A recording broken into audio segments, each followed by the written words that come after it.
Aurreko bideo batean ikusi genuen nola jarri bloke bat egutegiarekin. Nik hemen dauka jarrita eta oraindik noski ez dago ezer argitaratuta egutegi horretan. Zeo zer argitaratzeko joango gara eskerrera, eskerreko menura, eta hor badaukagu egutegia.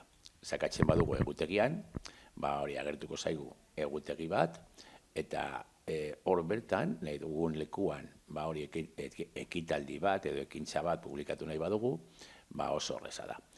Zakatuko dugu egun horretan, adibidez 8an, jarriko diogu izenburu bat ekitaldiari, suposatu dela lana amaitzea, lan bat amaitzeko, eguna edo.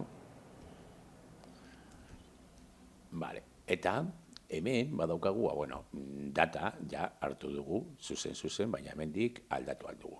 Ekitaldi mota, hor bertan, aukeratu aldugu norentzako izango den erabiltzaileentzat, ikastaro batentzat, kasu honetan da forogaikate ikastaroan, kategoria batean izan alda, hemen baldin badaukagu edo sakatzen badugu bilatu, hemen agertzen dira nik eginda ditudan 3 kategoriak, IKT mintegia eta 21-22 model, edo izan alda baitare gune osorako.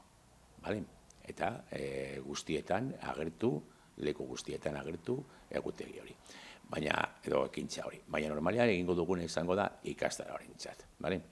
Ikastaroarentzat argitaratu.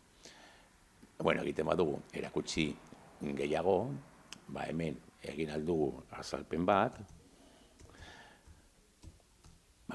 pizka bat zeo zer gehiago azaltzeko, kokapena leku bat baldin bada, non bilera bat baldin bada edo horrelakorik, non egingo den bilera hori,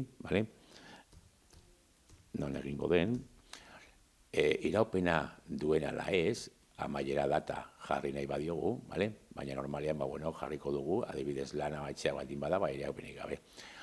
Iraupena minututan, hori, konferentzia bat baldin bada, edo ikastaro bat baldin bada, jarri aldugu, zenbat iraungo duen. Eta errepikatu ekitaldi hau izango da errepikatzeko astero eta zenbat aldiz nahi dugun errepikatzea. Jartzen badugu adibidez hemen 3 aldiz errepikatzea eta astero 3 aldiz, gordeko dugu, badago eginda, gorde.